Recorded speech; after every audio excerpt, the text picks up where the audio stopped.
পয়গম্বর জনাবে মুহাম্মদুর রাসূলুল্লাহ সাল্লাল্লাহু আলাইহি ওয়াসাল্লামের কাছে যখন আজরাইল ফেরেশতা যখন আমার আপনার নবী আখিরি জামানার পয়গম্বরের কাছে চলে গেলেন, আল্লাহ রাব্বুল আলামিন ডাক দিয়ে বললেন, আজরাইল রে তুই যা যা তাড়াতাড়ি যা আমার বন্ধুর কাছে যা, কিন্তু আদব নিয়ে যাবি, বেয়াদবি যেন না হয়।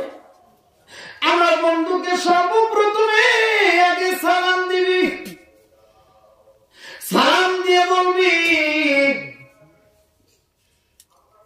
ইয়া রাসূলুল্লাহ ইয়া হাবিবাল্লাহ, ইয়া রাসূলুল্লাহ হাবিবাল্লাহ, আল্লাহ রাব্বুল আলামিন আমাকে পাঠিয়ে দিয়েছে।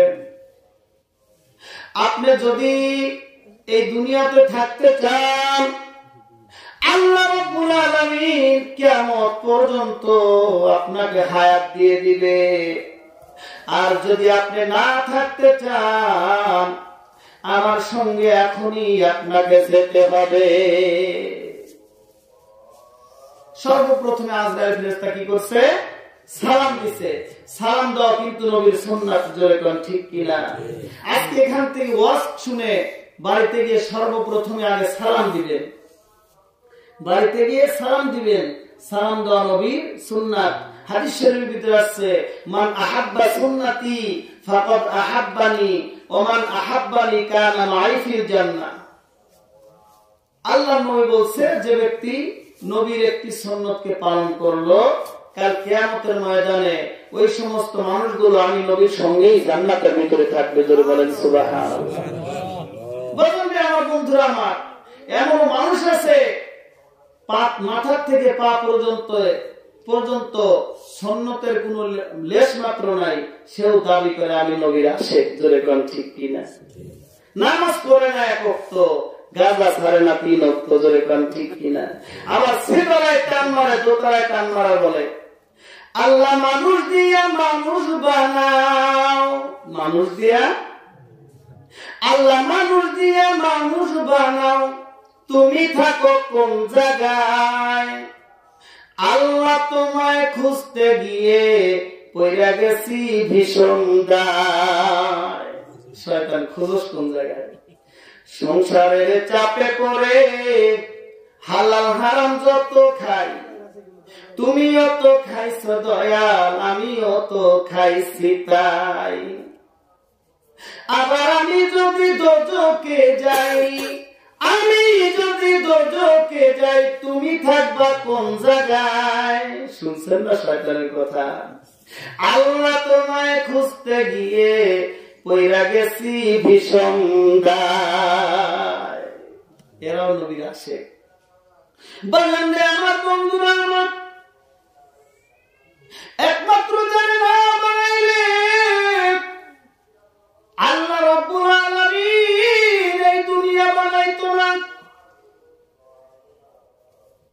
আল্লাহ রাব্বুল আলামিন যে আজরাইল ফেরেশতাকে ডাক দিয়ে বললেন, আজরাইল রে তুই যা, তাড়াতাড়ি যা আমার বন্ধুর কাছে যা। আমার বন্ধুর কাছে গিয়ে সর্বপ্রথমে আগে সালাম দিবি, আদব নিয়ে যাবি, বেয়াদবি যেন না হয়। আমার আপনার নবী আখিরি জামানার পয়গম্বর এবার অসুস্থ, কখনো হুশ কখনো বেহুশ। আমার আপনার নবী আখিরি জামানার পয়গম্বরের ডান পাশে হযরত হাসান রাদিয়াল্লাহু তাআলা আনহু বসে রয়ে গেছে, বাম পাশে হুসাইন রাদিয়াল্লাহু তাআলা আনহু বসে রয়ে গেছে। ফাতিমা রাদিয়াল্লাহু তাআলা আনহা নবীজির মাথার কাছে বসে রয়ে গেছে। এমন সময় আমার আপনার নবী আখিরি জামানার পয়গম্বরের দরজার কাছে গিয়ে আজরাইল ফেরেশতা সালাম দিল, আসসালামু আলাইকুম ইয়া আহলাল বাইত। নবী আমার ডাক দিয়ে বলতেছে, মা ফাতিমা দেখো তো ঘরের সম্মুখে কে আসলো, দরজার সম্মুখে কে আসলো। এবার ফাতিমা দরজার সম্মুখে দাঁড়ায় বলতেছে, আমার আব্বা অসুস্থ, আমার আব্বা কখনো হুঁশ কখনো বেহুশ, আমার আব্বা আপনার সাথে কথা বলতে পারবে না। এই কথা বলে ফাতেমা যখন দাঁড়ায় গেল, আমাকে যেন কিছুক্ষণ পরে সে সালাম দিতেছে, আসসালামু আলাইকুম ইয়া আহলাল বাইত। আমার আপনার নবী আখির জামানার পয়গম্বর বললেন, মা ফাতেমা দেখো তো দরজার সম্মুখে কে আসলো, দরজা একটু খুলে দাও। এবার দরজা যখন ফাতেমা খুলে দিয়েছে, খুলে দেওয়ার পরে খেয়াল করে দেখতেছে, তাকা দেখতেছে এমন একজন মানুষ দরজার সম্মুখে এসে দাঁড়াইছে, যার পাটা হলো জমিনে, মাথাটা আসমানে। পাটা জমিনে, মাথাটা আসমানে। এই দৃশ্য দেখে ফাতেমা দু চোখের পানি ফলা ফলা কাঁদতেছে, ঠোঁট মুবারক থর করে কাঁদতেছে। ফাতেমা কথা বলতে পারতেছে না। নবী আমার ডাক দিয়ে বলে, মা ফাতেমা তুমি কেন কান্দো? তোমার ঠোঁটটা থর করে কাঁদতেছে, কারণটা কি? তোমার ঠোঁট থর করে কাঁদতেছে, কারণটা কি?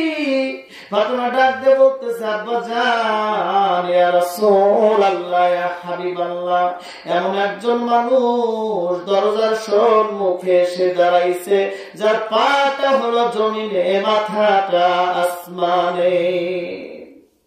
নবী আমার ডাক দিয়ে বলতেছে, মা ফাতেমা ওই লোকটা যার দরজার সম্মুখে দাঁড়ায় রে, তার স্বামী স্ত্রীকে বিধবা করে, ছেলে মাইয়াদেরকে এতিম করে। আমার আপনার নবী আখির জামানার পয়গম্বর বুঝতে পারলেন এ তো আজরাইল। নবী আমার ফাতেমাকে ডাক দিয়ে বলতেছে, ফাতেমা রে, ওই লোকটাকে একটু ঘরের ভিতরে আসার জন্য বলো। এবার আজরাইল ফেরেশতা যখন ঘরের ভিতরে আসলেন, আমার আপনার নবী আখিরি জামানার পয়গম্বরের মাথার সম্মুখে যখন বসে গেলেন, মাথার সম্মুখে বসার পর আমার আপনার নবী আখিরি জামানার পয়গম্বরকে সালাম দিলেন, আসসালামু আলাইকুম ওয়া রাহমাতুল্লাহ, ইয়া রাসূলুল্লাহ, হাবিবাল্লাহ। বলতেছে, আজরাইল রে, তুমি কেন আসলা? আমার হায়াত কি শেষ হয়ে গেছে নাকি? আল্লাহ বলতেছে, ইয়া রাসূলুল্লাহ, হাবিবাল্লাহ, আল্লাহ রাব্বুল আলামিন আমাকে পাঠিয়ে দিয়েছে, আপনি যদি দুনিয়াতে থাকতে চান, আল্লাহ রাব্বুল আলামিন আপনাকে কিয়ামত পর্যন্ত হায়াত দিবে। আর যদি না থাকতে চান, এখনই আপনার জানটা কবজ করে নিয়ে যাওয়া হবে। আজরাইল ফেরেশতাকে আমার আপনার নবী আখিরি জামানার পয়গম্বর ডাক দিয়ে বললেন, আজরাইল রে, আমি তো এই দুনিয়া থেকে চিরবিদায় নিয়ে চলে যাব। এই দুনিয়া তো থাকার জায়গা না, আমাকে এই দুনিয়া থেকে চিরবিদায় নিয়ে চলে যাইতে হবে। কিন্তু আমি এই দুনিয়া থেকে চিরবিদায় নিয়ে চলে যাব, কিন্তু আমি দুনিয়া থেকে চিরবিদায় নিয়ে যাওয়ার পর আমার এতিম উম্মতের কি হবে? কঠিন হাসরের দিনে আখেরি নবীজি বিনে পাপী উম্মত কে করিবে পার? সরে বলেন মারহাবা। আর পাপী উম্মত কে করিবে পার? যত আল্লাহর নবী রবে, নাফসি নাফসি বলবে সবাই অহয়ালাকার। বাসাও বাসা উঠবে ধ্বনি, সেদিন নবী গুণমণি। জোরে বলেন মারহাবা। বাসাও বাসা উঠবে সেদিন নবী গুণমণি উম্মত বলে করিবেন চিৎকার, পাপী উম্মত কে করিবে পার, আর পাপী উম্মত কে করিবে পার। জোরে কোন মারহাবা। আমার বন্ধুরা, আমার আপনার নবী আখিরি জামানার পয়গম্বর আজরাইল ফেরেশতাকে ডাক দিয়ে বলতেছে, আজরাইল রে, আমি তো দুনিয়া থেকে চিরবিদায় নিয়ে চলে যাব, কিন্তু আমি চলে যাওয়ার পর আমার এতিম উম্মতের কি হইব? আজরাইল রে, তুই যা যা, তাড়াতাড়ি যা, আমার বন্ধু হলো জিব্রাইল, আমার বন্ধু জিব্রাইলকে একটু ডেকে নিয়ে আয়। আমার বন্ধু জিব্রাইলকে আমাকে তোমার কাছে ডেকে নিয়ে আয়, তার সাথে আমার কিছু কথা আছে, কথাবার্তা আছে। এবার আজরাইল ফেরেশতা আল্লাহ রাব্বুল আলামিনের কাছে চলে গেলেন।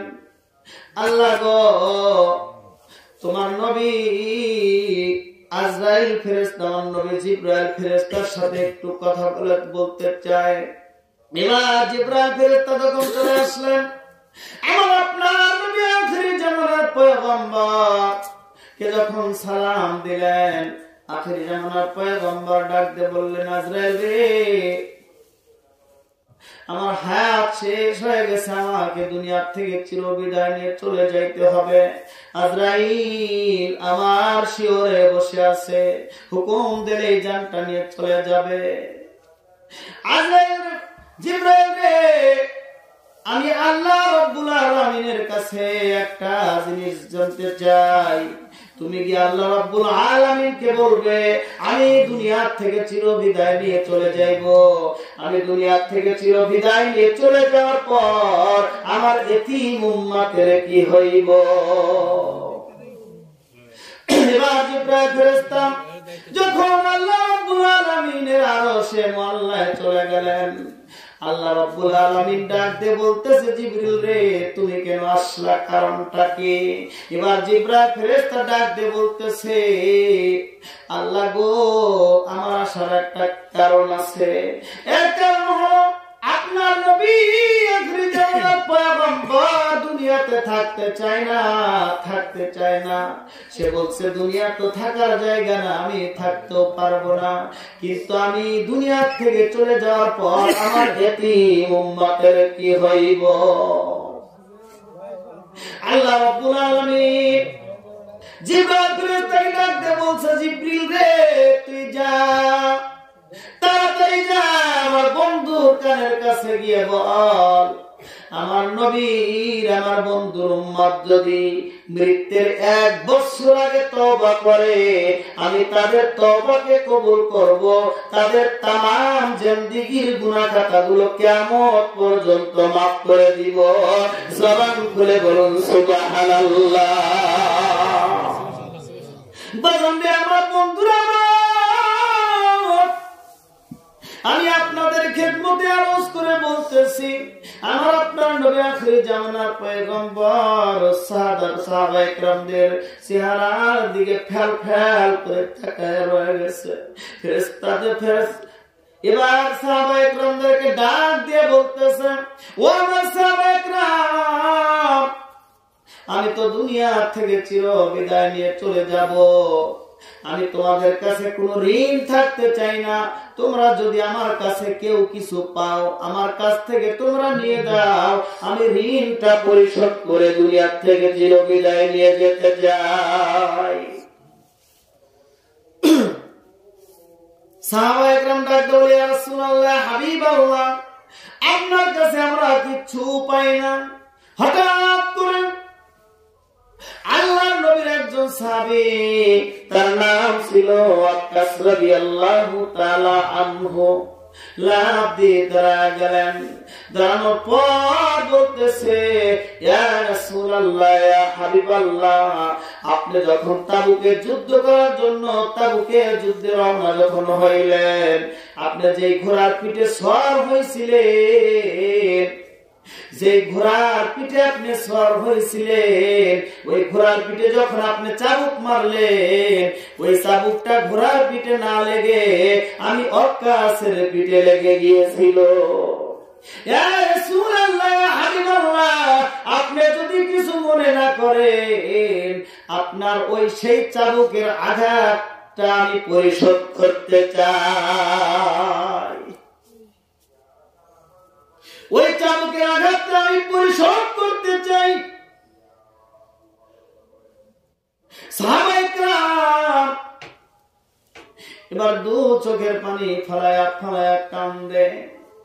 বিলাল দ্বারা বলতেছে, আক্কাস রে, আমার নবী কখনো হুঁশ কখনো বেহুশ, আমার নবীর গায়ে চাবুক মারা যাবে না, আমার নবীর গায়ে চাবুক মারা যাবে না। তুমি যদি চাবুক মারো, আমি বিলালের পিঠের ভিতরে 100 চাবুকের আঘাত করো, কিন্তু নবীর গায়ে চাবুক মারা যাবে না। ওমর লাফ দিয়ে দাঁড়া বলতেছে, আক্কাস, তুমি কি কথা বলো? নবী কখনো হুঁশ কখনো বেহুশ, কোন সময় যেন দুনিয়ার থেকে চির বিদায় নিয়ে চলে যায়। আল্লাহর নবীর গায়ে চাবুক মারা যাবে না। তুমি যদি আঘাত করতে চাও, আমি ওমরের গায়ের ভিতরে 100 চাবুকের আঘাত করো। নবী আমার দয়া দু চোখের পানি ফলায় ফলায় কাঁদতেছে, বলতেছে, তোমরা কেন কথা বলো? আমি নবীর ঋণটা আমি নবীকেই পরিশোধ করতে দাও। নবী আমার একটা চাবুক নিয়ে এসে আক্কাসের হাতে দিয়ে বলে, আক্কাস, এই চাবুকটা নিয়ে তুমি আমার গায়ে আঘাত করে, তুমি চাবুকের তুমি আঘাতটা তুমি কি করো? আমার গায়ে আঘাত করে সেই ঋণটা তুমি পরিশোধ করে দাও। আক্কাস ডাক দিয়ে বলতেছে, ইয়া রাসূলুল্লাহ, ইয়া হাবিবাল্লাহ, ইয়া রাসূলুল্লাহ, ইয়া হাবিবাল্লাহ, আপনি যখন তাবুকের যুদ্ধে যাওয়ার সময় ঘোড়ার গায়ে আঘাত করছিলেন, ওই সময় তো কিন্তু ওই সময় আমার গায়ে কোনো জুব্বা মুবারক ছিল না, আমার গায়ে কোন রকমের জুব্বা মুবারক ছিল না। এখন আপনার গায়ে জুব্বা রয়ে গেছে, আপনার গায়ে জুব্বা মুবারক না খুললে আমি আঘাত করতে পারবো না। নবী আমার ডাক দিয়ে বলতেছে, আক্কাস রে,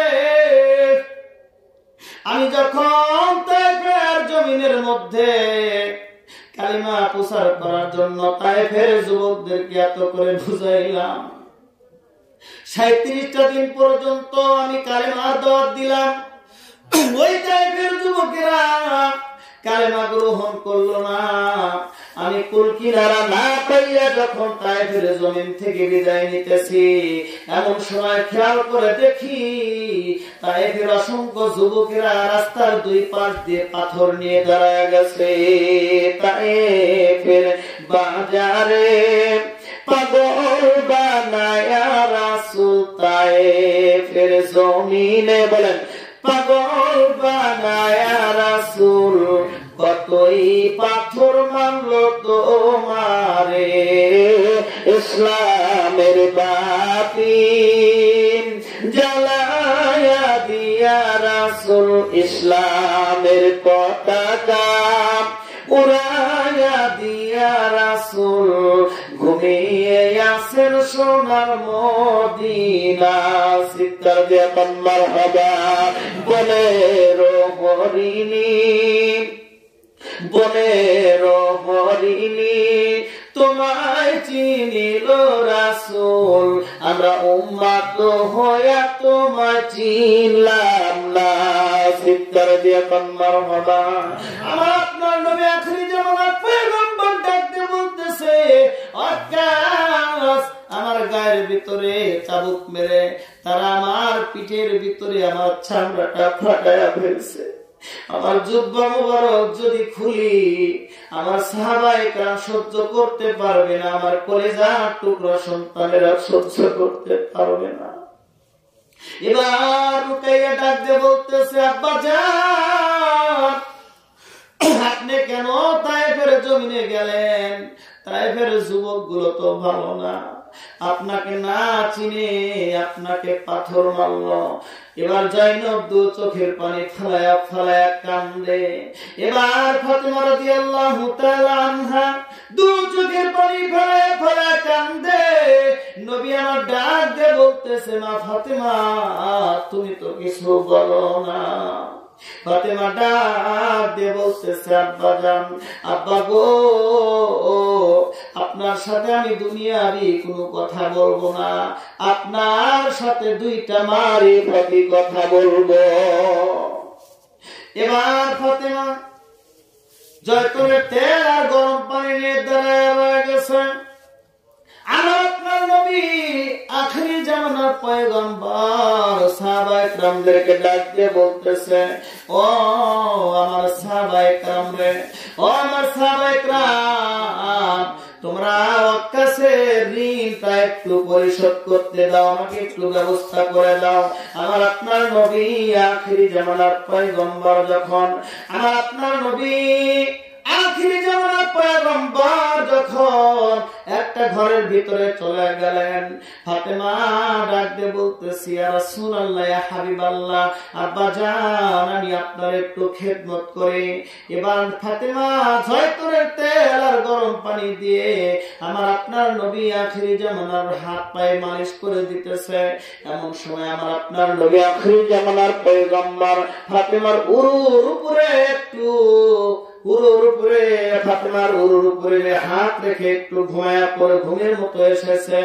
ঘুমের মতো আসার পর আমার আপনার নবী আখেরি জামানার পয়গম্বর ফাতেমা আল্লাহ রাব্বুল আলামিনের দরবারে হাত উত্তোলন করে বলতেছে, আল্লাহ, আমার আব্বা তায়েফের জমিনে ইসলাম প্রচার করলো, তায়েফের যুবক গুলো আমার বাবার গায়ের ভিতরে পাথর মারলো। এই কালিমা হযরত মুসা আলাইহিস সালাতু ওয়াস সালাম কালিমার দাওয়াত পেশ করলো মুসা নবীর। এবার নমরুদের দরবার যখন মুসা নবীকে ফিরাউনের দলবল যখন নীল নদের ভিতরে ধাওয়া করলো, আমার আপনার মুসার জন্য আপনি নদীর ভিতরে, নীল নদের ভিতরে আপনি রাস্তা বানায়া দিলেন। সেই ইসলাম আমার বাবাও প্রচার করলো, কিন্তু আমার বাবার গায়ের ভিতরে চামড়া গুলো তায়েফের জমিনের ভিতরে ফাটায়া দিল। আল্লাহ গো, সেই ইসলাম প্রচার করলো ইব্রাহিম আলাইহিস সালাতু ওয়াস সালাম যখন আগুনের কুণ্ডের ভিতরে তাকে ফেলায়া দেওয়া হলো, আগুনের কুণ্ডকে তুমি পানি বানায়া দিলা। ধরে কান ঠিক কিনা? এই কথা বলে ফাতেমা যখন কান্নাকাটি করতেছে, ফাতেমা দুই ফোঁটা চোখের পানি আমার আপনার নবীর গায়ের ভিতরে যখন পড়ে গেছে, আমার আপনার নবী আখেরি জামানার পয়গম্বর স্বপ্নে দেখতেছে আমার মা আমিনা এসে গেছে। এবার নবী আমার মা আমিনাকে স্বপ্নের যুগে যখন ধরে ধরে মা মা বলে ডাকতেছে, ফাতেমা ডাক দিয়ে বলতেছে, আব্বা গো, ইয়া রাসূলুল্লাহ, হাবিবাল্লাহ, আপনি কেন মা বলে ডাকেন? নবী আমার ঘুম থেকে যেতে দেখতেছে ফাতেমাকে ধরে কাঁদতেছে, ফাতেমাকে ধরে কাঁদতেছে। নবী আমার ডাক দিয়ে বলতেছে, মা ফাতেমা, তুই শুধু আমার মেয়ে না, তুই হলি আমার মা। ওই দিন থেকে আল্লাহ নবী আখেরি জামানার পয়গম্বর জনাব মুহাম্মদুর রাসূলুল্লাহ সাল্লাল্লাহু আলাইহি ওয়াসাল্লাম ফাতেমাকে কোনদিন মেয়ে বলে ডাকে নাই, ফাতেমা বলে ডাকে নাই, মেয়েকে মা বলে ডেকেছে। জোরে বলেন সুবহানাল্লাহ। এবার নবী আমার আপনার নবী আখেরি জামানার পয়গম্বর গায়ের জুব্বা মুবারক যখন খুলে দিলেন, আকাশকে ডাক দিয়ে বলা হলো, আকাশ